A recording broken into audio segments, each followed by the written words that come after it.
Hey everyone. So this video is going to be a little bit more talky than usual, and I was trying to think of ways to make it more interesting, and then I remembered that YouTube comedian Wheezy Waiter has started this trend of switching the camera angle.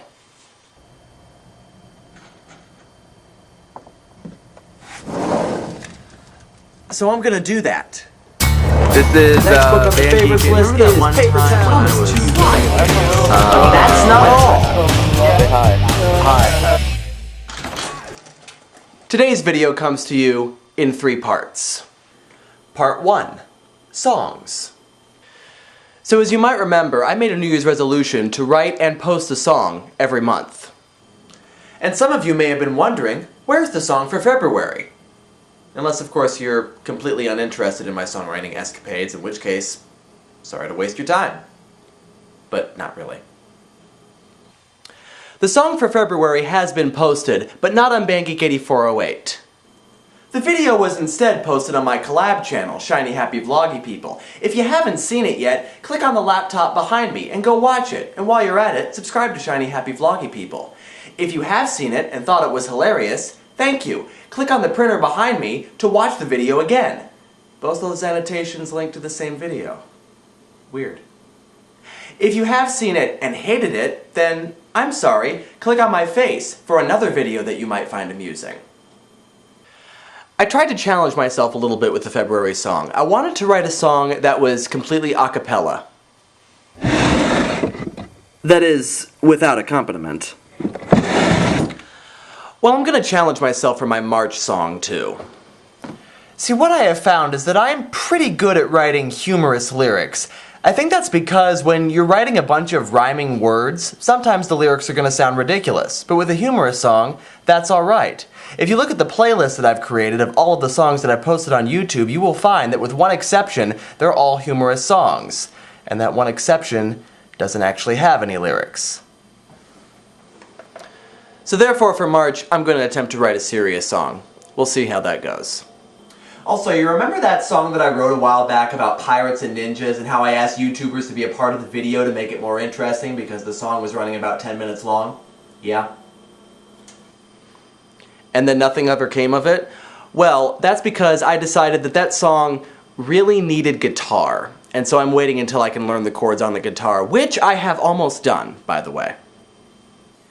If you've already expressed an interest, then I have your username written down. However, if you're one of my newer subscribers and would like to be a part of a music video for a song about pirates and ninjas, please leave me a comment saying so, and I will add your name to the list. You will hopefully be receiving a private message from me about the details of said song in the not-too-distant future. I think that about does it for songs. Part 2. Deep Questions.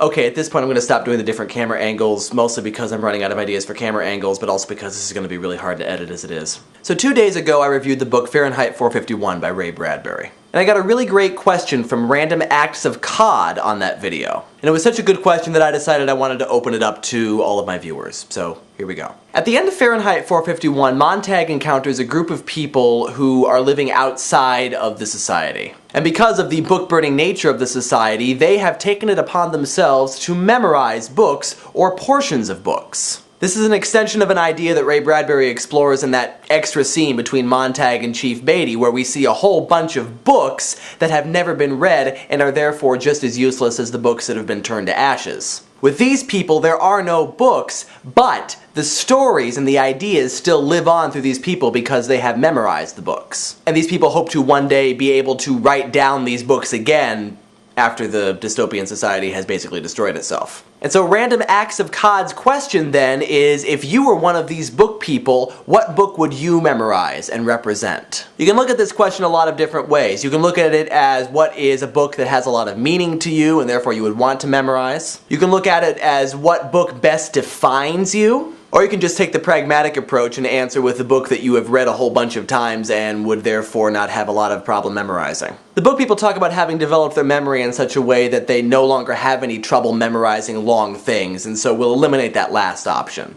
And so a book that I think has a lot of meaning and a book that really kind of defines me as a person, I'm going to go with There's a Boy in the Girl's Bathroom by Louis Sachar. Because it really speaks to the value of having good, caring education, which is incidentally, another thing that's going to be very important in the new society after the end of Fahrenheit 451. So now I'm opening up the question to you, what book do you feel that you would represent? Part 3, Lent. I am filming this in the last couple of hours of Fat Tuesday. By the time I edit and upload it and you watch it, it will be Ash Wednesday, the first day of Lent. The tradition of the Lenten season is to sacrifice something, to give something up. Last year I began what I hope to be an annual tradition where I sacrifice a little bit of money each of the 40 days of Lent. Specifically, I sacrifice a minimum of $10 to a different charity each day, not counting Sundays. Most of these charities are from videos that I favorited during the Project for Awesome in December. Last year I made a video each day of Lent telling you what charity I was donating to. I am not going to do that this year. However, I will post a blog each day on my neglected blogger account, which will be linked in the sidebar.